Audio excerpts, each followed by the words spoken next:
Thank you so much for joining me today. I'm Sam Hayes of One Stop Transaction Services.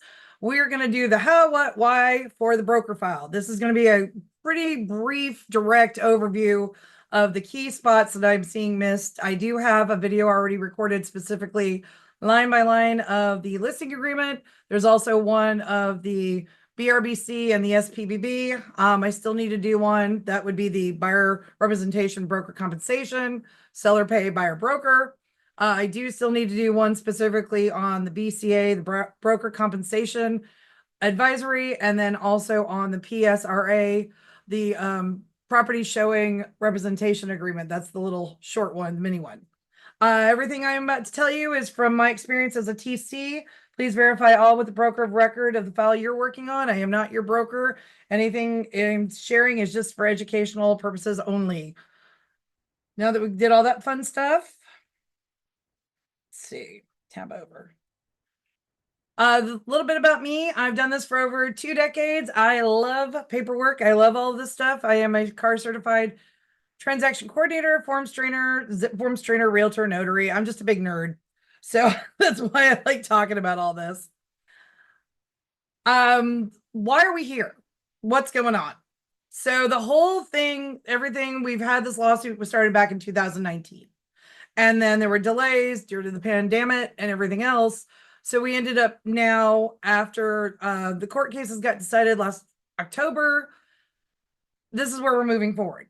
Final court settlement is not till November 26th. So everything I tell you today, and while this week, this being August 15th that we're recording this, and August 17th being the big day where NAR is changing their guidelines for any participating MLSs, where multiple have already changed to the requirements of the cooperation. Please know, everything I'm telling you right now could pivot on a dime. The DOJ, we're now about 3 weeks ago, have the ability now to reopen their case against NAR. There are things that are still not 100% settled with all the settlements. So make sure you are staying informed and educated. Once, whatever we say today, hopefully is going to be the standard moving forward, but be ready to shift, be ready to pivot, be ready for new rules, regs, and all of that stuff. I talk really fast, so please feel free to either jump in, ask a question. I'll ask at the end of each slide, are there any questions? I am here to answer your questions. I'm happy to share as much as I know, but it helps to also know what people are seeing that I might not be seeing on files. One of the bigger concerns when all this got started was, how are we going to do this with VA, Freddie, Fannie Mac, and all of that stuff? Because there's no longer any cooperating compensation in any of the forms. Well, what are we going to do to get paid? Well, of course, they wanted to keep the industry going, so they have adjusted their rules and regs to make sure that buyer can pay an agent compensation. Now, it should not count against the concession credits. However, you are any agent that is working with a buyer that has a buyer who is doing this type of loan is going to want to be in step from the get-go with that lender and asking questions from the get-go. And when we get into the BRBC, there's a whole section about getting the buyer's financials. While this was not as big a priority previously, this is going to be a huge priority moving forward. So make sure you have a working relationship with any lender that's involved in a transaction where you're representing the buyer, as well on the listing side. There are multiple lawsuits still in process. In fact, there's a new one where a couple of realtors in Michigan are now suing NAR because they feel that NAR is acting antitrust. This is not something to be discussing on social media in any way, shape, or form, in anything you would not want repeated. Do not discuss commission amounts. I'm going to do everything possible to avoid talking numbers today. We will talk about compensation and commission. However, I'm going to be talking in terms of bananas and wine bottles. We are not talking numbers and dollars. It is that big a deal. DOJ is in all of these different social media groups. They are just collecting data and going to use it. So be careful, be smart. I know we all become keyboard warriors sometimes, but it's not the time to be doing this. This written agreement will not only be for NAR members, but in California right now, AB 2992 is an assembly bill that's up for vote with no opposition to make it a California state law to have a written agreement with a buyer prior to acting as an agent, showing them property, both in person, virtually, writing an offer. So that's going to impact commercial, that's going to impact land, anybody who is doing any form of real estate in California come January 1st, it is currently predicted for that. Right now, anyone who wants to stay underneath the NAR umbrella of this settlement, you need to have a written agreement with your buyer, be it the BRBC, that's the big one, that's the up to 90 days, or the PSRA, that's the 30 days, 3 properties, not exclusive, before you put a butt in a seat. This is not, oh, I'm going to go. I've had multiple conversations with my agents this week that I have reminded them, not gently, this is not the time. You need to have in writing. Oh, no, we talked about, no. We need it in writing. Now, we actually should have been doing it the past few weeks once these forms became available. Standard of care, if there are any DRE audits, which my concern is this has given them a lot of reason to do a lot more audits. It's a good refresher time. It's a good time to get back to basics. You can never hurt over documenting your file. So make sure you are doing that. And if you are not working with me, you definitely need to work with some TC moving forward. There is so much paperwork that is now going to be required. Get meeting with a TC. I can refer you to a TC. We have references and connections with TCs cross country, different parts of California. It is too important. I am recommending to my clients, currently when I work with a client, we open up a listing agreement and then we start a file. I would highly recommend you do the same for your buyer broker. I understand some of the software from some of the different programs, or excuse me, some of the different brokerages isn't really set up that way. You can start a file on your desk, start a spreadsheet, do something. But I would talk with your TC if you're already working with one, or when you interview one, how are they going to process that? Because you need to be creating your comm log, show your paper trail of the properties you showed that buyer, that you have documentation, they were aware of any compensation amounts, if you were aware of offered prior to, all of that stuff. So get with a TC. That is going to be a non-negotiable moving forward. The MLS is only for marketing. Everything got pulled. We are now down. There's no cooperating compensation. Do not put anything in there. SDAR partnered with an AI company about 3 weeks ago to help them to vet all the listings. So they're going to be looking at the photos. I don't know if anybody else has seen some of the cute memes going around, where 3 is showing up on different parts of the images, like in the lawn or on the keys. Yeah, don't try that stuff. People are already getting fined and there is no warning. It's instantaneously $500 fines, and then I believe it goes up to $1,500, and then you're out of the MLS. So verify with your MLS what rules and regs, but this is not the time to FAFO at all.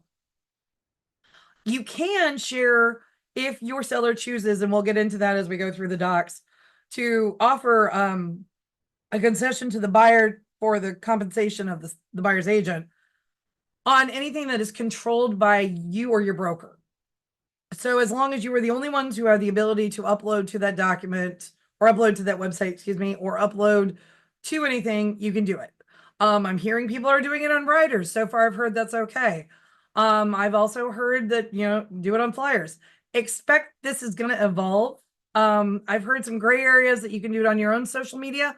I have concerns about that, because one of the issues about social media is you don't have control how much that's shared out, and other people can be involved. I think it's if it's on your own page, because you have control for that, but not into groups and networking things. I do know that there are other websites that are being created for sharing information. I would be very, very cautious about your participation in that. Verify with your broker of record, your legal, your E&O. I have a feeling those are not going to exist much longer. And the amount of energy that's being spent to circumvent what's going on versus just let's learn it, let's do it, let's figure it out together. By being here today or watching this video, which I greatly appreciate, I know you're ahead of the pack. You're going to be in better shape than anybody else because you are choosing to stay educated. And that's not happening across the board. And we're going to see a lot of challenges in our industry over the next few months, potentially a year, because of this change. And the more you feel confident, comfortable, and know exactly what needs to be done, the more you can focus on your priority, which is your clients. And that's why we're all here today. I have a lot of clients who, back in the day, because some of us have been around forever, used to do buyer presentations. It was very normal. This was prior to how much social media and everything else that's being used. A lot of times when you go take a listing, you go and say, look, we have this photographer. I got it sold this fast for this amount of money. You do the same thing with your buyers. You get them a great deal negotiated so that you can get them in the door. You get their offer accepted over the 16 others. You help negotiate and make sure their requests for repairs are handled or get a credit for things. You've got a team of inspectors. You've got a lending team that can help get them a deal done. All of that is stuff you should be sharing and having in a brag book. You're going to be interviewing, you already were, but you really are going to be doing much more interviewing now when meeting with buyers, because the buyers have watched what's going on with this. This is all over the media, and it's not always in the best light. And everybody's hearing, any chance to save money. So walking in confident, educated, and being able to show all of your knowledge is really important. Take the time to make a brag book, start saving stuff, go back through your old files. Remember, you are here as a successful realtor. You have been doing great real estate. This doesn't need to change your business model. You might have to tweak a little bit of your marketing and how you network, but that's not going to change the fact that you're still really good at your job. So hold on to that and don't let that go when things get a little dicey. Verbal means nothing. So as a reminder, everybody needs to be in writing. The whole issue of this lawsuit is transparency. Being able to circle back with documentation is so important. I understand a lot of times we're out in the field to have a quick conversation. It's a quick text. I highly suggest and verify with your broker and your file checkers, but I would circle back at the end of a day or after a meeting, quick email, CC your TC, CC the file if you guys got one open.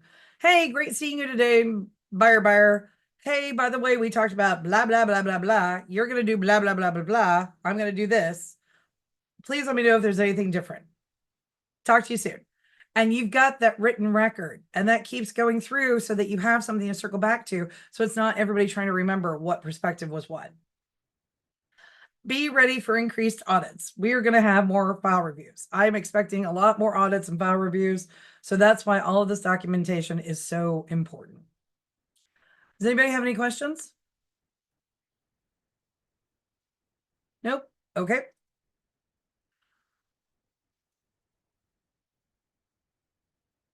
So our buyer representation broker compensation.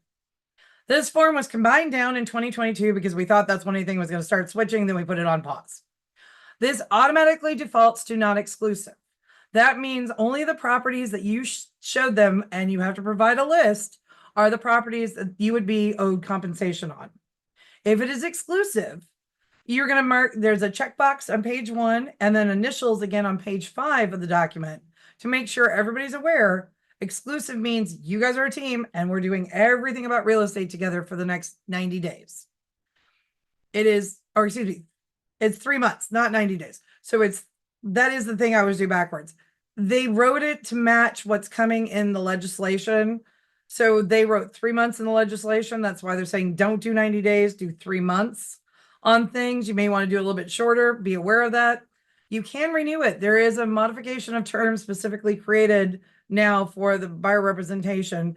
There's also, you can use the modification of terms that was already moved over, but there's a specific MTBR if you have to do any extensions. It's an obligation for compensation between you and your client, the buyer. Either party can cancel.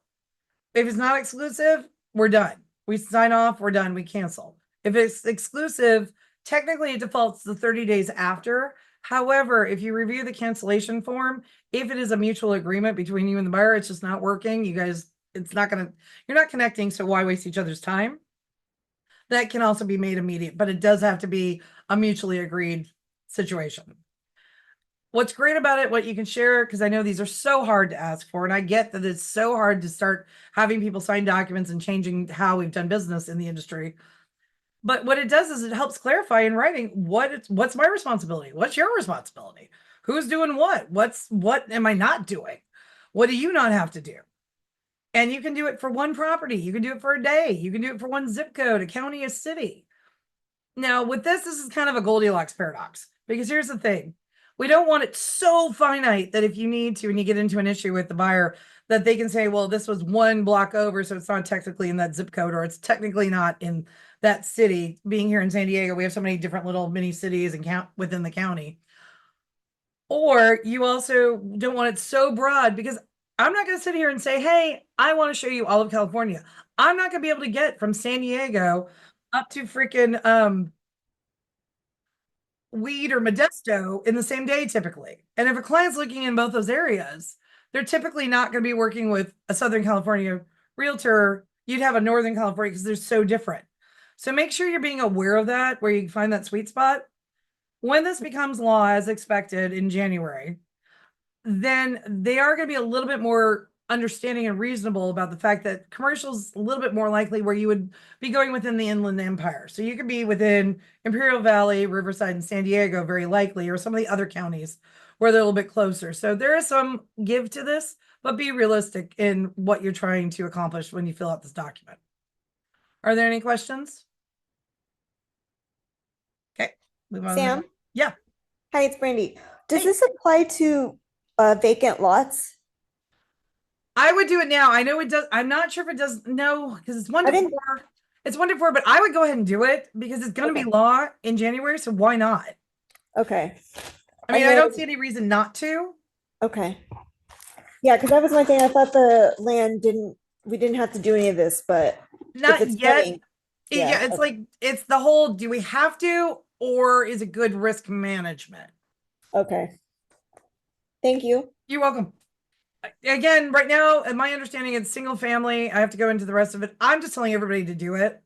Because again, you're gonna have to within January 1st is only what? I'm looking at the calendar, like 4 months away. Why not get good at it now so you're comfortable? And even if you mess it up, it's not as big a deal, where it's gonna be a big deal then. So let's get it so you feel more comfortable and easier with it. But that's my take on it. Verify with the broker of record what they want to require.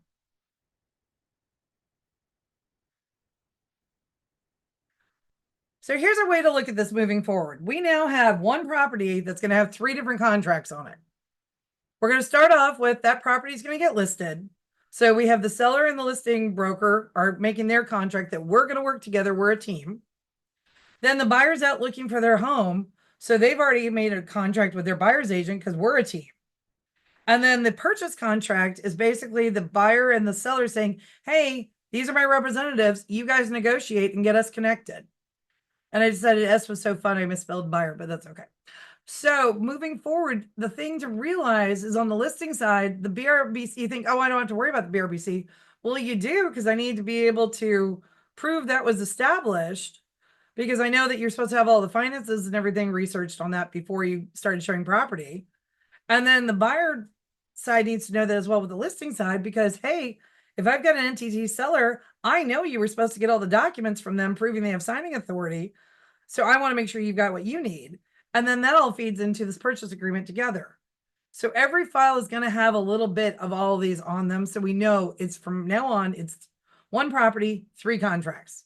It's the way we're going to be from now on. Any questions? Okay. So we're going to start where we would begin, because if we don't have anything to sell, there's nothing to buy. So we're going to start with the listing agreement. This is a very quick overview. I have a longer longer video, like I said, that's available, but I wanted to hit some key points that I'm seeing as a challenge as we're starting to go into these being required. So the date prepared, we need the date prepared. This is so we know, this is kind of like the little starting date. When it was dated as of when was it created? This is the creation, not when everybody agreed to it, not when everybody executed it, but this is when we created this.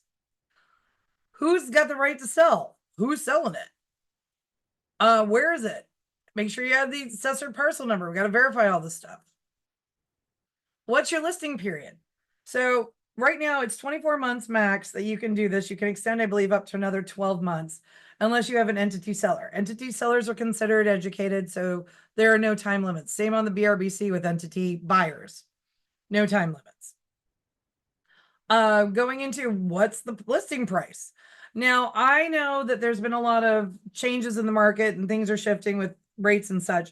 I highly recommend, and always have, now is a great time to go back to making sure you're getting a CMA, comparative market analysis, signed with with your listing.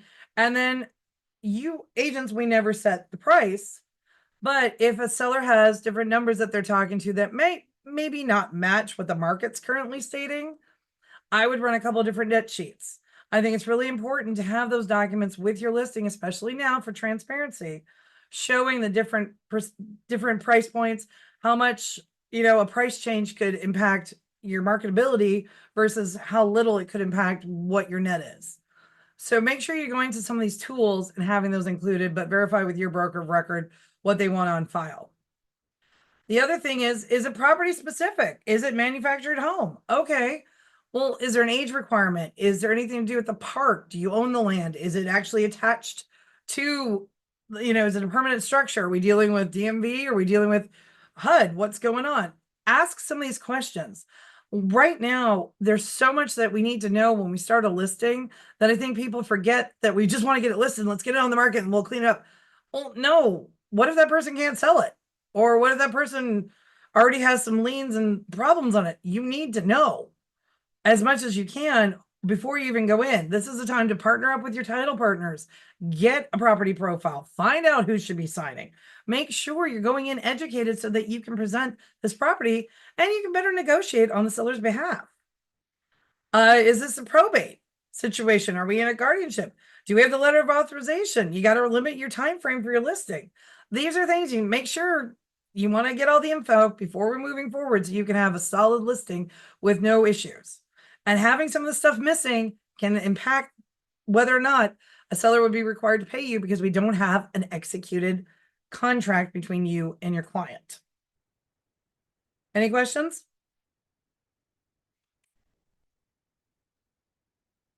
So skipping ahead in the RLA, I'm hitting some of the key points on this one. Money. We like our money because we're doing this as much out of the goodness of our hearts. We all need to be compensated. Remember now, you are only being compensated for yourself. You are no longer getting compensation that then you would share with the other brokerage. This is only for the listing side. So C1, we start out here, where that is going to be your commission. And if there's any fees that are charged, if you're doing a staging, maybe you have an in-house TC, maybe you have a slide and scale. I know some of the I was talking to somebody about a manufactured home property where there's also an additional fee because they're a little bit lower price point. That you do have the option to do a attached compensation schedule right here. So that may be something you want to consider, but I would review it with the broker of record and you're, making sure everything's transparent and compliant. But that's something to look into. C2, I have a lot of questions about. I'm going to be real honest. I'm not a fan. I don't think it's going to survive, but I could be proven wrong. So C2 does not create dual agency. I think it does, but I'll tell you my part about why I think it does, even though they say it doesn't. So what this is for is if a buyer comes to the seller and wants to be unrepresented, but they're going to need help with the paperwork because it's better to make sure we have all the compliant paperwork. This is another fee you can charge. I want to know that if something went to lawsuit, how can a lawyer say, look, you were compensated to help? How does it not create agency? Because they're going to pull the entire file. That's how they're going to, because everybody's like, well, how will they know? They're going to subpoena the entire file. They'll see this box is marked and they're already educating themselves about the forms change. Be ready for this. To me, I think you're better off dealing with a dual agency if you're going to be doing this. I think it's better protection. You're going to want to check with your broker of record how they want to move forward. I just feel like this is literally getting yourself into trouble and exposure. Of course, you'd want to have the buyer non-agency be the first thing they sign before they do anything else, but you're still the side producing the documents, and your fiduciary will stay to the seller even if the buyer's asking you questions. So I just don't know how you can do it safely without going into buyer dual agency, but that's, again, we'll see how this plays out.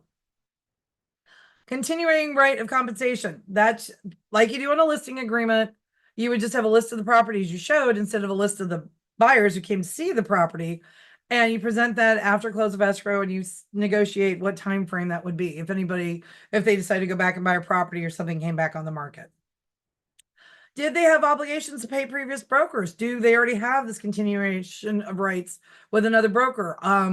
Do they have a first right of refusal with the neighbor that everybody's going to use their brother's cousin because that's what they have agreed to? Have your client, I wouldn't add it here. I'd say see attached. And I would have the buyer specifically provide you with a list so that it's not open for any misinterpretation or anything along those lines. That we have documentation the buyer provided, we ask the question, and then it's on them. It's not something that, oh, but I told you, you missed it in your list. Again, anything that's being provided, we want to put that on a third party or the originating party. You don't want to be doing it on their behalf.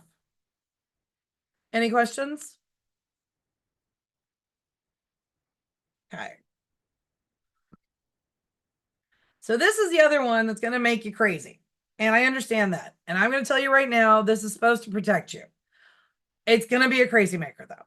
So we all know how much our buyers typically do not want to sign in when coming to open houses. I understand it's already a challenge. What this is to do, or this whole creation of this form is to protect you because we're establishing that you are not working with that buyer. If they come in and it's a looky-loo or it's a neighbor or it's somebody along those lines, to talk to them about the property, you were supposed to have a written agreement. That's part of this thing. You were acting as an agent showing them the property. This is disclosing, look, I don't represent you. You're coming to look at the property on your own. You're the neighbor 3 blocks over. Cool. Anything you tell me, if you decide to tell your neighbor, your cousin, your brother, whatever, I'm going to share with the seller because I'm working for the seller. Nothing's confidential. We're not new besties. Thank you for the cookies, but no. If you want to write an offer on this property, we're going to have to decide, am I working with you? Are you going to do this on your own? Do you have another agent? What's going on? And if you want to be represented by me, you're going to have to sign a written agreement because that is what is required right now under the NAR settlement. That's when you're going to want to probably take with you several of these documents or set it up on your iPad, your tablet. Make sure that people can sign in and get this. You are not responsible if they give you a false name, if they give you a false address. There's only so much you can do. I mean, if they're writing in Throckmorton P. Gildersleeve, you might want to question that. Or if they're, their phone number is 8675309, you might want to question that. But basically, you're doing the best you can and you're doing your due diligence, but you're also not responsible for vetting every single thing. You don't need to check IDs. Okay, Sam, so what do I do? They don't want to sign it. What do I do? You treat them like you would if you were unlicensed. You hand them a flyer and say, thank you so much. Please walk through the property. It's not like we're going to tell them they can't come in, but you cannot converse with them. If they want to start asking you questions about the property and they want to go further into detail, you're going to let them know, I have to have you sign in because I need to disclose this and I need it in writing. Otherwise, I cannot communicate with you. Please go ahead. You can send an email. You can do this. I can pass it on to the seller. So this is going to be one of those ones that it's going to be an ambulance chaser situation. Don't think there won't be lawyers and other people going around trying to trip people up. And right now, everybody's counting on the agents to tattle on each other. It's been a hard couple of years in our industry. There are people out there who don't have the happiest of hearts. Be ready, be smart. Let's be compliant and follow the rules. Any questions? I know it's very exciting stuff, but it's Sam. make a break. Yeah. So on those form, do we upload that to like the broker platform, or is this something that stays in the car zip form thing for the agent? That's going to be up to your broker of record. This is one of the things I'm trying to get my agents, if they're doing open houses, once they send me a BRBC that we open up because I have a tracking system I use that all their brokers have access to and everything else, so it can be of record. I would consider this should be something that should get uploaded because we need to have proof again to go with the listing agreement. We need proof to show that, hey, you did your due diligence. I did all my documentation. It's going to be like the PEDS. It's going to be a challenge. Okay. But I think if you remind them and remind your clients, hey, did you have an open house this weekend? I would probably have a standing Monday email to go out that, hey, did you have an open house this weekend? Did you turn in your open house? Did you turn in your docs?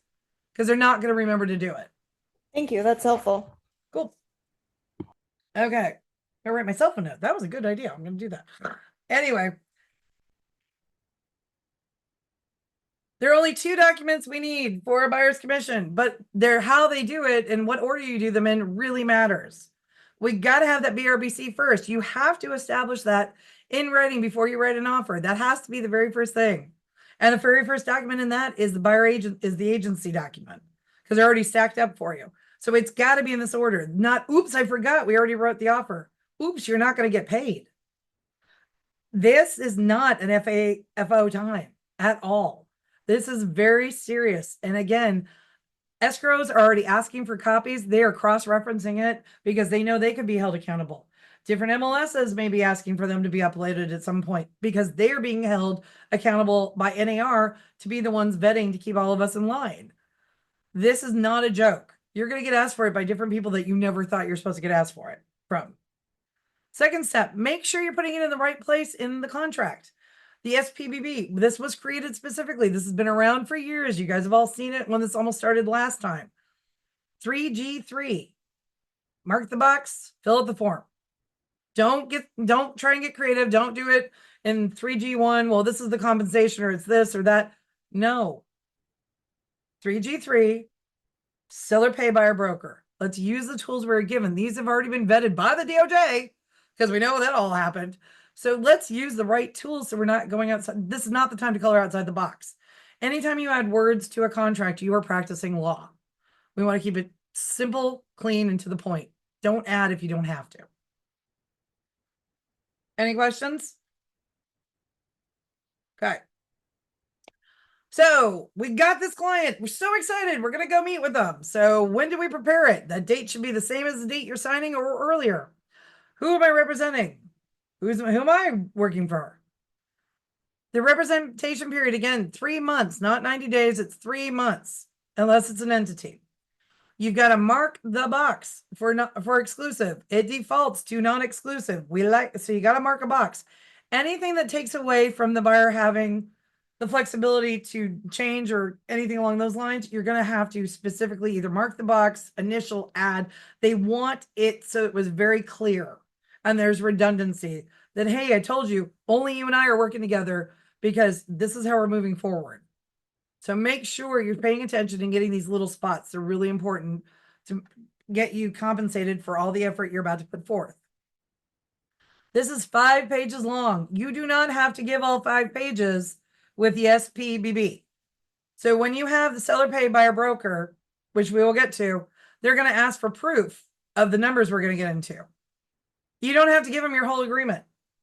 All you're going to do is either show where that commission is, either on page 1, or I would defer to page 5. You can always redact your client's information if that's of concern to you. Okay. What properties to be acquired? So I had somebody who misread this. Now remember, this is going to default to single family, but it can be multifamily. We can be industrial, vacant land, commercial, tenancy in common, 5 or more units. It can be used for everything. So right now it's just specifically aimed towards single family, but see all these extra boxes? There's a reason we're moving towards this is going to be on every real estate transaction in the state after January, if the AB 2992 passes. Location, counties, cities. Again, you don't want to be too broad. You don't want to be too narrow. You want to make sure you're staying within bounds on this.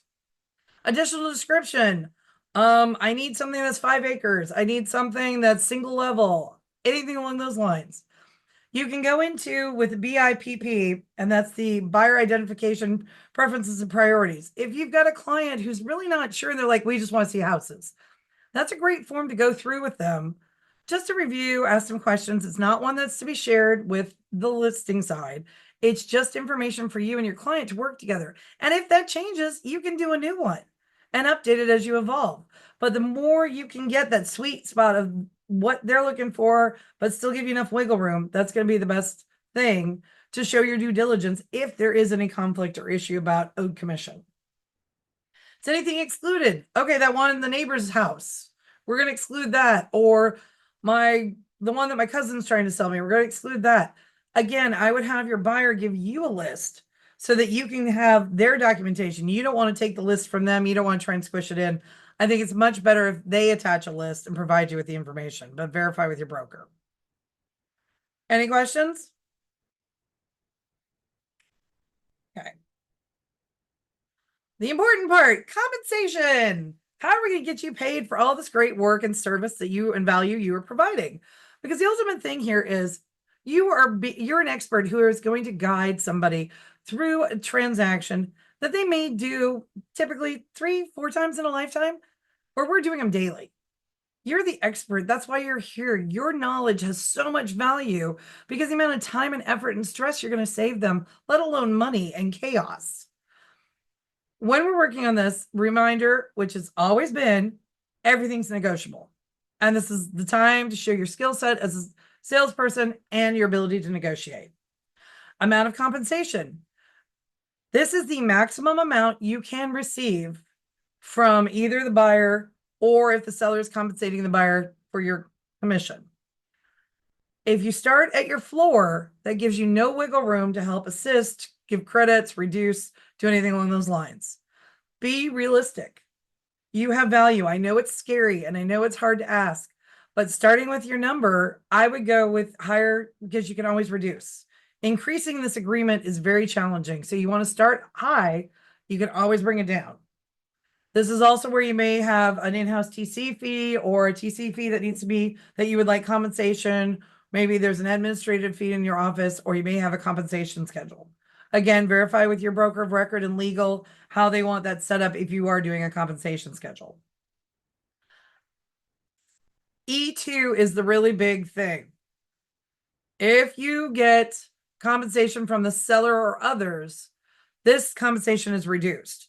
So I have a lot of people going, okay, so I got the buyer broker over here and I'm getting 2, and I got the SPBB and I'm getting 2, so I'm getting 4. No, you get 2. Whatever this is what you're agreeing to be compensated. Whatever you can get credited towards the buyer from another entity, be it seller, be it whatever happens, gets applied towards this. You don't get both. And you don't get anything in excess. So that's why it's really important to make sure you're being realistic and fair to yourself when you're setting up this number. Continuing right for payment. So that's the same thing like we do with the listing. You've got to submit a list of all the properties that you showed. And then you decide in your negotiations with your buyer, hey, we're going to represent each other. But you know what? If something happens, I need a buffer that these properties, you're not going to go. So maybe 90 days after, if you suddenly it comes back on the market, you're agreeing you're still going to work with me because we've done so much work together. Cancellation. Cancellation can be effective if it's not exclusive immediately, or maybe say let's give each other a 3-day cooling off period. Exclusive cancellation is effective 30 days after receipt. Again, if you look at the cancellation form, there is the ability to make that mutual and make that immediate if it needs to be done. Any questions? Okay. So what if, Sam, they don't want to play ball that long, Sam? It's too much. It's overwhelming them. What am I going to do? Okay, they heard you. So this is a great one to keep when you're showing open houses, because you can have this one ready where this is the property showing and representation agreement. This is 3 properties, 30 days max, not exclusive. I'm allowed to represent you on these 3 properties I'm going to show you. And either you can keep this or you can maybe roll into a buyer broker agreement where you have an extended, longer relationship. Maybe you make it exclusive. You'll see what works best in your situation with that client. Same as the other. Who's the parties? What are the properties? Where'd we go? I have the right to represent you on these. It can be for a day. It can be for, 2 days. It can be for a weekend, but it's not going to exceed 30 days. You're still going to ask for compensation. We're still going to have a percentage. It still can't be more. Whatever this number is, you can't get more on the SPBB. So that's all the same. And cancellation can be effective upon receipt, or you can have a cooling off a period again. You could also have a set of other terms. Maybe you want to negotiate that if these houses don't go in, we'll reconnect next week. Something along those lines. Talk to your broker, but this is a great, simpler form. It's very similar to the difference. Kind of like, the RLAS, we create tenancy because we're over 30 days, but the SIP, you're still going to stay there. We still kind of have tenancy, but let's get clear on a couple of quick things. That's the way I see the two of these forms. I also heard another analogy is this is urgent care where the BRBC is ER. So how extensive and how deep are you going in the relationship with this new client moving forward? Any questions? Okay, so now we've gone under contract, or we're trying to go under contract, excuse me, we're writing an offer. We got to fill out this form. So we're going to mark 3G3 on the RPA. This is our BRBC is already going to be signed. And we're going to give a copy of the BRBC page 5 showing the compensation amount so that they know. Well, why would we ask for that, Sam? It's none of my business. I'm just on the listing side. Right. But we want to make sure that your seller is not being committed to something more than was agreed to between the buyer and the buyer's agent. This is how you're doing your due diligence and fiduciary. That's why it's going to get asked for. It's also going to get asked for by escrow because they're going to need to document and prove because they're paying out commission. So they've got to show a paper trail. So expect to be asked to show proof of what amount was agreed to in that buyer broker agreement in some form. I know that different brokerages are creating some of their own additional forms to be used. As long as it shows a commission amount and everybody's signatures on that side, great. But verify with your broker of record, your file checker, and your E&O. Bottom line is we just need something signed and proof. We're looking for proof. Let's see, delivery of that documentation, like we just talked about, letting them know there's a third-party beneficiary. You're going to get paid by somebody else. The seller may pursue the seller for failure to pay. So say the seller goes, no, I'm not paying now. I'm not going to, nope. We're now under a contract. This is being added to a contract. We need to make sure everybody's documented and saying, hey, this is what's all agreed to, and this was part of the agreement. I am getting a lot of questions now as we're going into this week where we're playing, this has come into play. Well, what do we do if the original ask was B, but the seller negotiated and we're now going to pay them C? Well, like an FVHC form, you know how the price can be changed from the offer to the negotiation, and you update the FVHC form. You either can update the seller, this form, the SPBB, initials, everybody change the amount, or do an updated document. But make sure if you're countering, know that this form is already part of that. So you can either counter it out where you have to say it's removed, or that amount number is changed. But you need to be specific about what form is changing. Not just a generic, well, buyer's agent commission to be. That's not what we're talking about here because it's not what's working on. We got to make sure we reference back to the docs. We need to make sure we're very clean and show the paper trail for any adjustments or negotiations that may take place. Any questions? Per usual, I am always happy to talk about this stuff until I am blue in the face. I'm going to stop my share and I'm happy to take any Q&A and see what I can do to help. Everybody's brains completely melted. I just think this is going to open up so many cans of worms for the next few months. It's just mind-boggling. It's so many different levels. I mean, I've already had several questions come through or several things where people are just racing through and forgetting bits or, you know, oh, well, it's okay. We'll fix it once we get escrow. No, this is not a fix it when we get an escrow. This is not. This is definitely. And then the other issue's been about offers coming in. And then, well, what if the buyer won't write or buyer's agent won't write unless I tell them a commission amount? Well, that's steering, which is a problem we've had. And then we also have the whole any trust of like, well, I heard down the block they're doing this much, so we're going to do this much. Just write the offer. Write the offer. You're working with the client. Be realistic. You've already vetted them. You've talked to their lender. You know they can afford. You know what's going on. Write the offer. Put your skills to work negotiating. Throw it out there. If you know it's an agent you've worked with before, give them a call. But I think the biggest thing is our priority is focusing on ourselves. I'm a big believer. What is it? Zig Ziglar, help everybody achieve their goals and you'll achieve your own. Yeah. Now's the time. Service, value. Do it because this is what you love. Because if you don't love this industry right now, if you don't love this regardless of this, get out. This is not something to do just try and pay bills. Yeah, Darcy and I were talking about that. It's going to call out a bunch of just, oh, I'll sell a house once a year people. Well, exactly. It's going to get to those of us, and same with TCs, that do this professionally. This is what I do. This is what I've chosen. I am unfit for anything else at this point, but like, this is really what we do. And I want to make sure that anybody possible, if this is what you want to do, let's make you the best at it possible. Let's get you that support. And anybody's watching this or being here today, we're all just trying to make sure we know what's going on so we can keep doing what we love. Yeah, I agree.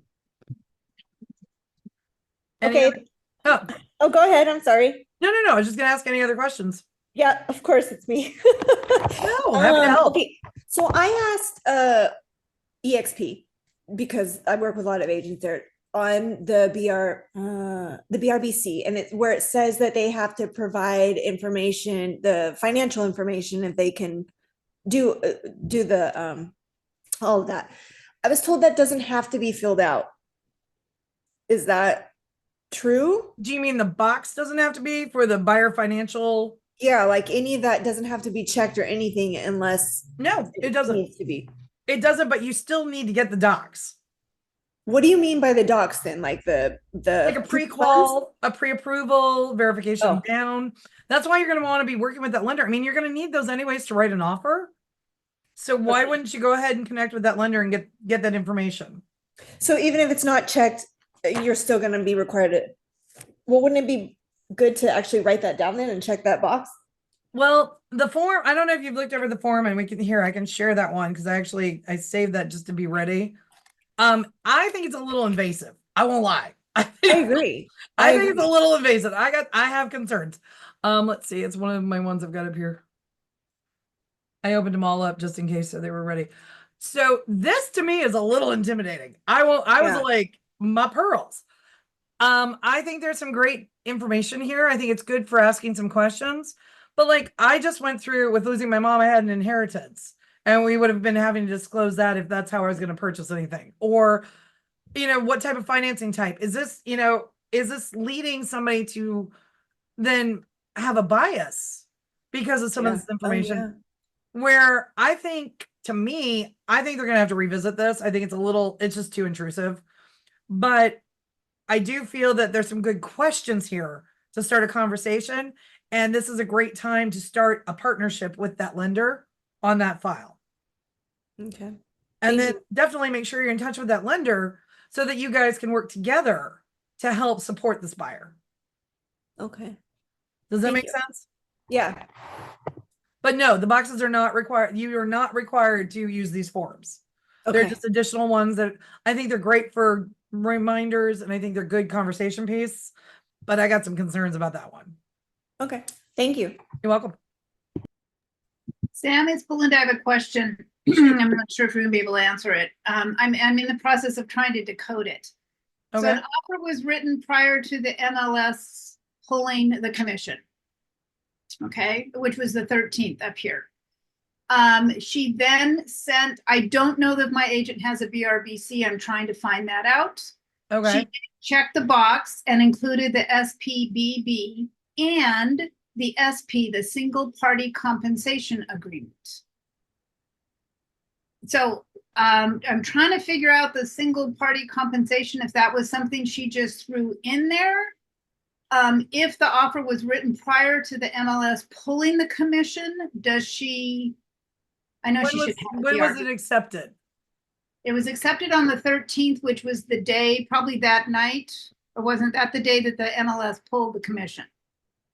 Does she have a copy? Did she include a copy of the MLS in the offer? No. Okay, I would run it past your broker. What we've been doing so far has been anybody that I can go through. If I can show that when the offer, and this is why that time date stamp of using electronic stuff is so important. If you can show it was still in the MLS, you're still underneath the time frame. Okay. I would definitely get the broker involved to make the call, and I'd touch base with the MLS. Okay. Honestly, to double check. The single party comp is kind of throwing me because she belt and suspended, but she didn't throw in the MLS to also document. Right. Yeah. So can people the single party compensation, are we going to be seeing more of these? Is this going to be used? It might, the whole point is not to. I mean, because you're going in and asking single party comp, depending on how it's written, I haven't looked at one since all of this has been going on because I've been so focused on this. I don't see, well, you would still use it maybe for a FSBO, maybe. Well, that's what I was thinking, because it's basically the buyer agent is asking the seller to sign this form, but their buyer agent is basically saying, I'm not representing you. I had to reread it again too, because I Right. was, what the heck? So, Will we see them? Yes. Is that probably the best answer? Probably not. I okay, mean, the whole reason we've got these new forms is because things are changing. yeah. So there's a reason we're supposed to be working with these, but I think that's gonna be a play. I don't know. I don't know. I'd have to ask our legal on that one. Okay. Well, like I said, I'm trying to unpiece this or unravel this. so Yeah, no, that sounds like you've got a little bit of an adventure. Yeah, I do. I'll be so glad when this is like finally final and none of this in between time. Yeah, we've got about 18 months. I think this is gonna be So It's gonna- after the 17th, it is not required to have a BRBC? no, it is. Okay, so to participate in the NAR settlement, NAR is changing their guidelines. Participate means be covered under the umbrella. So those of us that are NAR members, if we want to comply and be under the settlement umbrella, so we are not getting individually or broker sued, we need to comply with their new rules and regs. One of their rules and regs that they have established for all their MLSs is to have a written buyer agreement ahead of time. So you're going to want to go from there. That's why, yes, this is it required? Yes, if you're going to participate in all of that. Okay. And it's Yeah. not by law. So I have a lot of people, well, it's law, it's law. California law is expected to go into play January 1. It is not by law. It is by participation and compliance to be underneath the NAR settlement umbrella so that we cannot be subject to some of these other lawsuits. That is why it's such a big deal to make sure we do this right and there's no messing around about it. Because once you, once you try and pull a fast one and get flagged by the MLS, you've just opened your whole brokerage to exposure now because you've stepped outside the line of the compliance. Got it. Thank you, Sam. I appreciate You're it. welcome. No worries. Okay, Amy was asking, my internet's being cranky. I'm sorry about that. Can the SPB be tied to the single party comp? I don't think that's the point of it. I don't know. I'd have to look at both of them, but why wouldn't you go ahead and just mark the box on the RPA where it's for the SPBB? I would have to, that one I'd also have to ask our legal. It's like you're throwing too many forms in there. Why do we need the extra form of the single party comp when you're already going to have that handled with the SPBB if you indicate it on the RPA? So I'm going to go with, I don't think so, but I would verify that with broker of record and car legal. But it seems like you're crossing wires there and it's just going to create a mess that you don't need. Let's see. C2 of the RLA. Yes. That's the one that I have some questions on. So hold on, let me pull that up. Let's see. Go here, share. See through all my stuff here. Okay, where's my RLA? They're in alphabetical order, Sam. Don't be so pretty. So this was the one I was talking about that I have great concerns about. This is not supposed to create dual agency. So we're talking right here, C2, and it's the additional compensation to seller's broker if buyer is unrepresented. So this is saying, if I've understood it correctly and verify all with car legal, but my understanding is I have an unrepresented buyer who wants to write an offer. They don't want to ask for a commission. They don't want me to represent them. They don't want to do anything along those lines, but they want to bring in an offer. We all know that for clarity and for protection for the seller, we need to go ahead and make sure the correct documents are provided. So this is asking the seller to give you some extra money for the time and trouble for this paperwork. Okay. So my concerns are a couple things. One, I understand the first document you would have signed is a buyer non-agency, establishing you are not an agent for the buyer. We're just giving you docs. You're still going to be writing up an offer. They're still going to have questions for you. You're still going to be facilitating if they have a request for repair, putting it on the right form. You're still going to be connecting with their lender to try and make sure things stay on time frames. You're still going to introduce them to escrow. I think that if something goes sideways and a lawyer gets a hold of this, they're going to establish that an agent was compensated, even if there is no agency on paper. The actions that you would be doing and the compensation will override that as agency. So I am not a fan of this. I don't see how this is going to last. I've actually seen a couple of other videos come up about this, specifically where other people are talking about this is kind of dangerous. Verify with your broker of record, verify with your E&O and your legal. I honestly think this is going to be one that's not going to get to stay. I don't know how this is going to work and it not be a problem, but we'll see what comes of it. But that is not creating dual agency. I think it does. No matter what, I still think it creates dual agency, but it's a default dual agency and it's just not worth it to me to find out. That's up to the broker of record and the agent and what they negotiate. Let's see. Any other questions? Okay. You're welcome, friend. No worries.